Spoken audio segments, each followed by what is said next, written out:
বিসমিল্লাহ ওয়াসসালাতু ওয়াসসালামু আলা রাসূলিল্লাহ বাদ। প্রিয় বন্ধুগণ, আমরা 12তম অর্থাৎ শেষ ক্লাসটিতে এসে উপনীত হলাম। শেষ ক্লাসটি হচ্ছে আমাদের ইখফা। নুন সাকিন ও তানবিন পড়ার 4র্থ নম্বর নিয়মটি হলো ইখফা। ইখফার 15টি অক্ষর আছে, অথবা মনে করা যেতে পারে যে এজহার, ইদগাম ও ইকলাবের অক্ষর ছাড়া বাকি সব অক্ষরগুলি ইখফার, যথা তা, সা, জিম, দাল, লাল, জা, সিন, শিন, সদ, দদ, ত, ল। এগুলো ইখফার অক্ষর। শুধু কি তাজা থেকে শেষ হয়েছে? না, এখানে তো 15টি পূর্ণ হয়নি। দেখেন 1 2 3 4 5 6 7 8 9 10 11 12। এই দেখেন ফা, কফ, কাফ 13 14 15। দেখছেন ওখানে 12টি আর এখানে আলাদাভাবে 3। ফা, কফ, কাফ। এবারে বলতে পারি ইদগামের অক্ষর হলো 15টি। তা, সা, জিম, দাল, লাল, জা, সিন, শিন, সদ, দদ, ত, জ, ফা, কফ, কাফ। এবার আমরা 15টি অক্ষর মুখস্থ করবো। ইখফার হরফ 15টি, ইখফার হরফ 15টি, ইখফার হরফ 15টি, ইখফার হরফ 15টি, ইখফার হরফ 15টি। তা, সা, জিম, দাল, জাল, জা, সিন, শিন, সদ, দদ, ত, জ, ফা, কফ, কাফ। যদি এখন আসেন সূত্র ব্যবহার করার নিয়ম এখন শিখেন। যদি এই 15টি অক্ষরের যে কোনো একটি অক্ষর নুন সাকিন বা তানবিনের পরে আসে, তবে সেই নুন সাকিন বা তানবিনকে ইখফা অস্পষ্ট বা গোপন করে গুন্নার সহিত পড়িতে হইবে। তাহলে বুঝেন, ইখফা শব্দের অর্থ হলো আকফা, ইখফি, ইখফা ভাবে এফালের মাসদার থেকে। আকফা শব্দের অর্থ হলো গোপন করে নেয়া। গোপন করবেন কি? উচ্চারণকে গোপন করবেন। কার উচ্চারণকে? নুন সাকিন এবং তানবিনের উচ্চারণকে।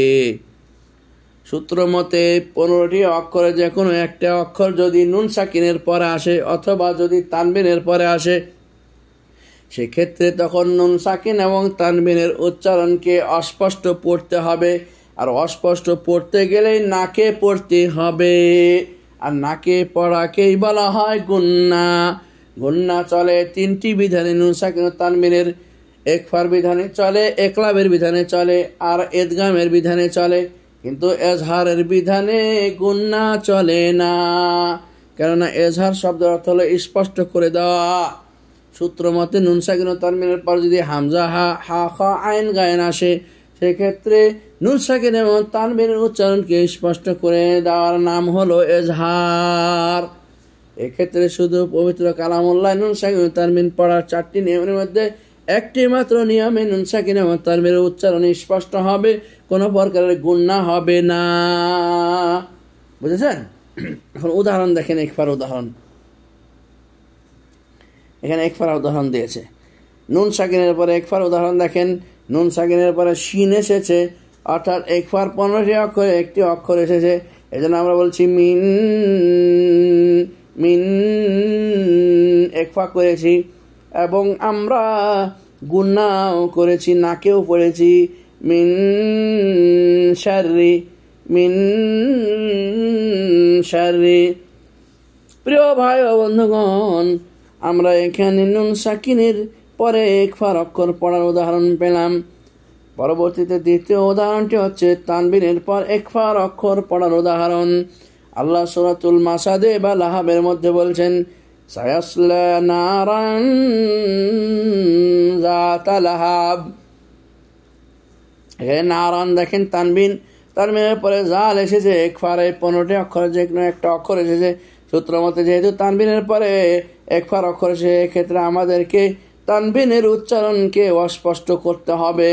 আর অস্পষ্ট পড়তে গেলেই নাকে পড়তে হবে। নাকে পড়াটাকেই বলা হয় গুন্না। তাহলে নারাং যাতা, এখানে তানবিনের পরে ইখফার অক্ষর এসেছে। তানবিনের পরে ইখফার অক্ষর আসার কারণে এখানে তানবিনের পরে ইখফার উদাহরণ দেওয়া হলো। এখানে নুন সাকিনের পরে একফার অক্ষর এসেছে, এই জন্য এখানে নুন সাকিনের উদাহরণ, নুন সাকিনের ইদগামের উদাহরণ দেওয়া হলো। এখানে নুন সাকিনের ইদগামের উদাহরণ দেওয়া হলো। এখানে নুন সাকিনের ভিতরে থেকে তানবিনের একফার উদাহরণ দেওয়া হলো। পবিত্র কালাম বাংলায় যত জায়গায় একফার এই 15টি অক্ষরের যে কোনো একটা অক্ষর আসবে, আপনার জন্য সূত্রটা মুখস্থ করা জরুরি। তা হলো এই 15টি অক্ষর নুন সাকিনের পরে এসেছে কিনা, অথবা তানবিন 2 জবর 2 জের 2 পেশের পরে এসেছে কিনা। যদি নুন সাকিনের পর না আসে তাহলে অবশ্যই 2 জবর বা 2 জের বা 2 পেশের পরে এসেছে কিনা। যদি নুন সাকিনের পরেও না আসে একফার হরফ, এবং 2 জবর 2 জের পেশের পরও যদি না আসে একফার হরফ, তাহলে মনে রাখবেন তাহা একফা নয়। বুঝতে পারছেন? সুর দিয়ে বললাম, মজা লাগলো এবং মনে রাখা উচিত আমাদের। প্রিয় বন্ধুগণ, এখানে আপনাদের কিতাবের মধ্যে সূরাতুল মাউনটি লেখা আছে, আমরা সেই জন্য এখান থেকে একটু পড়ে নিতে চাই সূরা মাউন। আউযু বিল্লাহি মিনাশ শাইতানির রাজিম, বিসমিল্লাহির রহমানির রহিম। أرأيت الذي يكذب بالدين فذلك الذي يدعو اليتيم ولا يحض على طعام المسكين فويل للمصلين।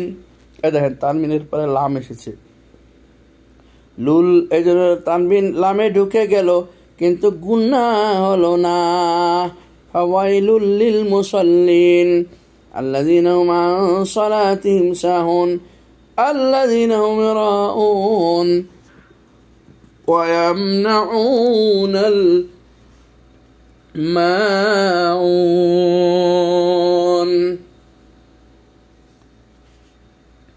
এখন বন্ধুগণ, আমরা নুন সাকিন ও তানবিনের 4টি বিধান পড়া শেষ করার পর আমরা কিছু অতিরিক্ত এদগাম সম্বন্ধে কিছু শিখব।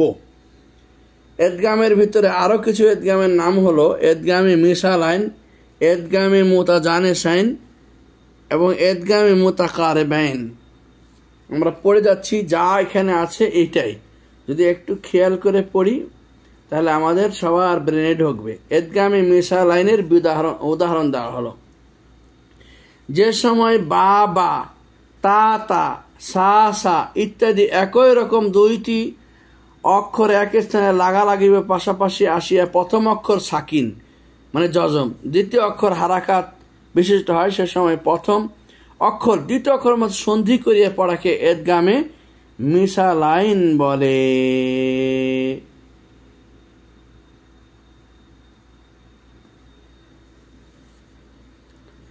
দেখেন আল্লাহ কোরআনে বলেছেন, ইযহাবা কুল্লাকুম ফামা রাবিহাত তিজারাতুহুম। কিন্তু মাদ্দের অক্ষরের মধ্যে ইদগাম হবে না, এটা খেয়াল রাখবেন। আমানু ওয়া আমিলুস সালিহাতি হলো না, দেখছেন মাদ্দের অক্ষরের ভিতরে হবে না, আমিলুস সালিহাতি। এবার আসেন এদগামে মুতাজানেসাইনের বিবরণ। যে যে অক্ষর এক মাখরাজে উচ্চারিত হয় শুনে যান, কিন্তু তাহাদের নাম ও সিফাত পৃথক পৃথক যদি এইরূপ 2টি অক্ষর এক স্থানে আসে, তার মধ্যে প্রথম অক্ষর সাকিন অর্থাৎ জজম, দ্বিতীয় অক্ষর হারাকাত যুক্ত হয়, তবে প্রথম সাকিন অক্ষরটিকে দ্বিতীয় হারাকাত যুক্ত অক্ষরের মধ্যে সন্ধি করিয়া পড়াকে মুতাজানেসাইনে বলা হয়। যেমন তা তোয়া দাল, সা সোয়া সোয়াদ এবং জাল ইত্যাদি। তার মধ্যে তা অক্ষরের মধ্যে ইদগাম করতে হয়। দেখেন ওয়াকালাত তাইফা, তার উচ্চারণ হয়নি, হলে তয়ের উচ্চারণ। ইদগামে মুতাজানেসাইনের বিবরণ। ওয়াকালাত তাইফা, তা পড়া হয়নি, ত পড়া হয়েছে। ইদগামে মুতাজানেসাইন। ইযযালামা জাল এবং জ, ইযযালামা এজন্য জাল পড়া হলো না, সরাসরি জ পড়া হলো। ইযযালামা উজিবাত দাওয়াতুকুমা, উজিবাত দাওয়াতুকুমা, উজিবাত বলা যাবে না, উজিবাত দাওয়াতুকুমা। এগুলো হলো ইদগামে মুতাজানিসাইনের বিবরণ। প্রিয় বন্ধুগণ, এবার আসছে ইদগামে মুতাকারিবাইনের বিবরণ। যদি এরূপ দুটি অক্ষর এক এক স্থানে অগ্র পশ্চাৎ থাকে, তাহাদের মাখরাজ অতি নিকটে এবং তার মধ্যে প্রথম অক্ষর সাকিন হয়ে দ্বিতীয় অক্ষরের মধ্যে হারাকাত হয়, তবে প্রথম সাকিন হারাকাত হয়, তবে প্রথম সাকিন অক্ষরকে দ্বিতীয় হারাকাতযুক্ত অক্ষরের মধ্যে সন্ধি করে পড়াকে ইদগামে মুতাকারিবাইন বলা হয়। যেমন আপনারা দেখবেন বার রব্বুকুম, বার রব্বুকুম, কুর রব্বি, মির রব্বিহিম, মির রব্বিহিম, মির রহমাতিন, মির রহমাতিন, এগুলো সব ইদগামে মুতাকারিবাইন নিকটবর্তী ইদগামের উদাহরণ। প্রিয় বন্ধুগণ, এভাবে দেখেন, এবং নুন অক্ষর ও র অক্ষরের মধ্যে ইদগাম করতে হয়, যথা মির রব্বিহিম, মির রব্বিহিম, মির রহমাতিন, মির রহমাতিন। তবে বাল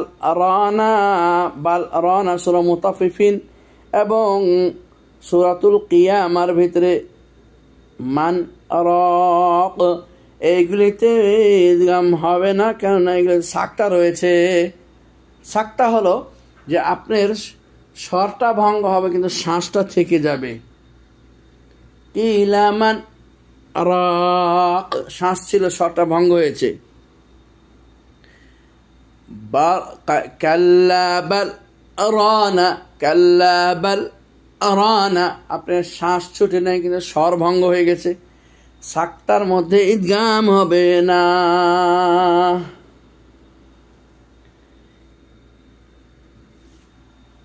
কোরআন শরীফে মতান্তরে 4 স্থানে সাক্তা রইয়াছে। সাক্তা মোট 4টি রয়েছে কোরআনে। সূরাতুল কাহফে ওয়ালাম ইয়াজআল লাহু ইওয়াজা, এখানে একটা সাক্তা। সূরাতুল ইয়াসিনের ভিতরে আছে মিম মারকাদিনা হাযা, স্বর ভঙ্গ হয়েছে, শ্বাস ছিল। সূরাতুল কিয়ামার ভিতরে মাররাক, মান রাক, মাররাক হবে না, ইদগাম হবে না, কারণ এটা সাক্তা। ওয়াকিলা মান রাক, স্বর ভঙ্গ হয়েছে, শ্বাস ছুটেনি। সূরাতুল মুতাফফিফিন কাল্লা বাল, স্বর ভঙ্গ হয়েছে, শ্বাস ছুটে নাই। রানা, এই 4টি সাক্তাকে আলাদা করে মুখস্থ করবেন। সূরাতুল কাহফে আছে ওয়ালাম ইয়াজআল লাহু ইওয়াজা, এখানে এই সূরাতে ইয়াসিন আছে মিম মারকাদিনা হাযা মা ওয়া'দা রাহমান, এখানে আছে। আরেকটা আছে সূরাতুল কিয়ামার ভিতরে কিলা মান রাক, আরেকটা আছে কাল্লা বাল রানা, এই 4টা সাক্তা। প্রিয় বন্ধুগণ, এই করে আমরা প্রায় শেষের পথে চলে এসেছি। খুব সহজে আপনারা একটি জিনিস বুঝে নেন, সেটা রতে র মোটা করে আর র চিকন করে পড়ার বিধান, এবার লাম মোটা করে চিকন করে পড়ার বিধান। খুব সংক্ষেপে আমি নিজের মতো করে বুঝাচ্ছি আপনাকে, বইয়ে যা আছে। সেটা হলো যদি আপনি রর উপরে জবর থাকে তাহলে র মোটা হবে, রর উপরে পেশ থাকে র মোটা হবে। আর যদি রর উপরে রর নিচে জের থাকে তাহলে র চিকন হবে। এবার আসেন লামের ক্ষেত্রে। লাম যত আছে সব লাম চিকন করে পড়তে হবে। শুধুমাত্র লাফজে জালালা আল্লাহ শব্দটির পূর্বে যদি জবর থাকে তাহলে আল্লাহ মোটা করে পড়তে হবে। আল্লাহ শব্দের পূর্বে যদি পেশ থাকে সেক্ষেত্রে আল্লাহ শব্দটি মোটা করে পড়তে হবে। কিন্তু আল্লাহ শব্দটির পূর্বে যদি জের থাকে আল্লাহ শব্দটিকে চিকন করে পড়তে হবে, যেমন বিসমিল্লাহ। আর আল্লাহ শব্দটির পূর্বে যদি জবর থাকে তাহলে আল্লাহ শব্দটি মোটা করে পড়তে হবে, যেমন ক্বালাল্লাহু।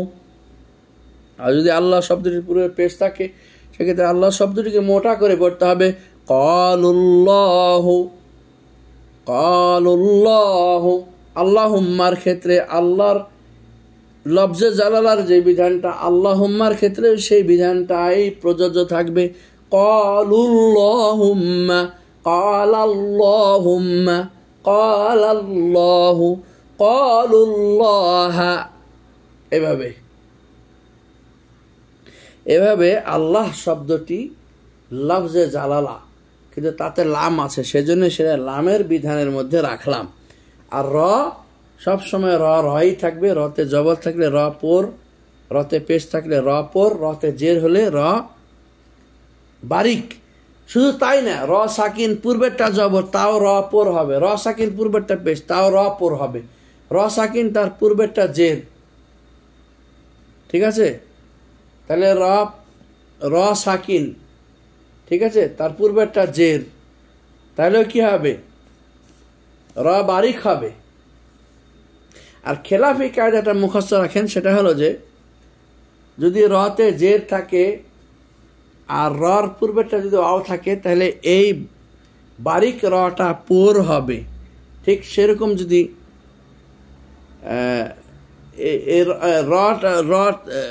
র যদি জের থাকে তার পূর্বে যদি ওয়াও থাকে, তাহলে এই রটা পোর হবে। ঠিক তত যদি রটা পোর থাকে তার পূর্বে যদি ইয়া থাকে, তাহলে সেই রটা চিকন হবে। যেমন হুসেলা মাহফিস সুদূর, এটা একটা উদাহরণ। কিসের?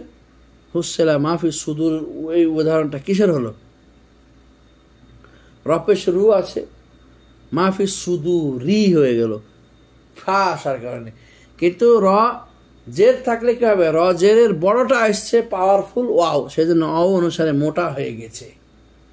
কিন্তু দেখেন হাসির, এখানে দেখেন রটা চিকন আমি করলাম, ছিল হাসিরুন, কিন্তু আমি হাসির চিকন কেন করলাম? কারণ র পোর থাকলে রর পূর্বেরটা ইয়া হয়ে গেছে, সেই জন্য।